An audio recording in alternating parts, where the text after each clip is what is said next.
The Magnificent Seven, 1960, cast then and now, 2023. Attention all movie buffs and fans of the 1960 classic, The Magnificent Seven. Curious about finding out how the unforgettable cast has matured over time like good wine? Then join us in today's video to witness the tough gunslingers, fearless leaders, and great performers who once adorned the silver screen, now standing tall with the knowledge of time etched on their faces. Number 1. James Coburn.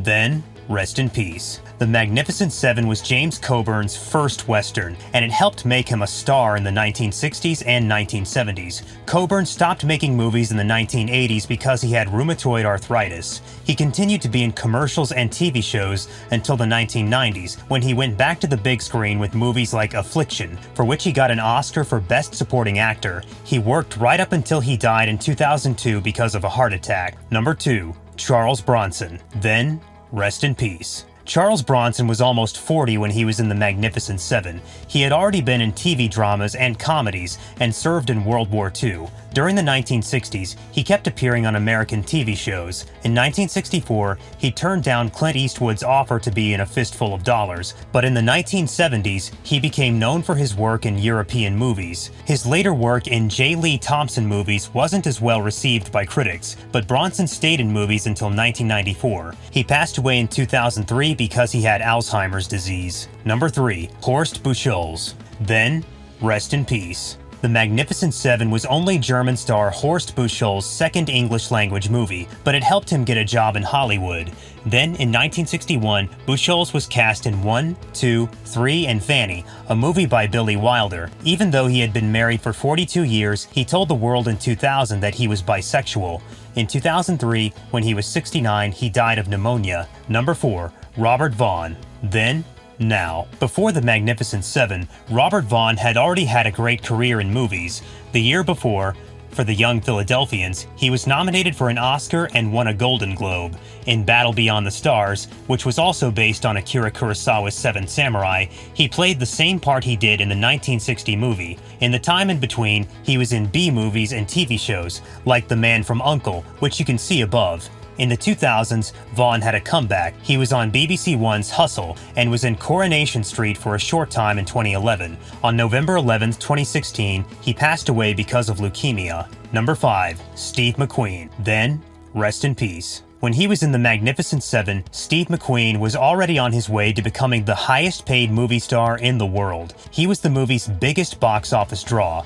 Before he was nominated for an Oscar for The Sand Pebbles, he was in movies like The Great Escape, Love with the Proper Stranger, and Nevada Smith. In 1968, he made Bullet, which is one of his best-known movies. Tom Horn and The Hunter, his last two movies, came out in 1980. He found out he had cancer that same year and tried to hide it until a few months before he died. Number 6. Yul Brynner. Then, rest in peace. Yul Brynner, a Russian actor, was best known for playing King Mongkut on stage in The King and I. He played the part for more than 35 years, going to Broadway, London, and back again. Brynner kept his head shaved for the rest of his career because of the success of this original production and the film that came after it. Like Steve McQueen, Brynner smoked all his life, which led to his death at a young age from lung cancer in 1985. Number 7. Bradley Dexter. Then, rest in peace. Former boxer Brad Dexter, who was 43, was the oldest of the Magnificent Seven.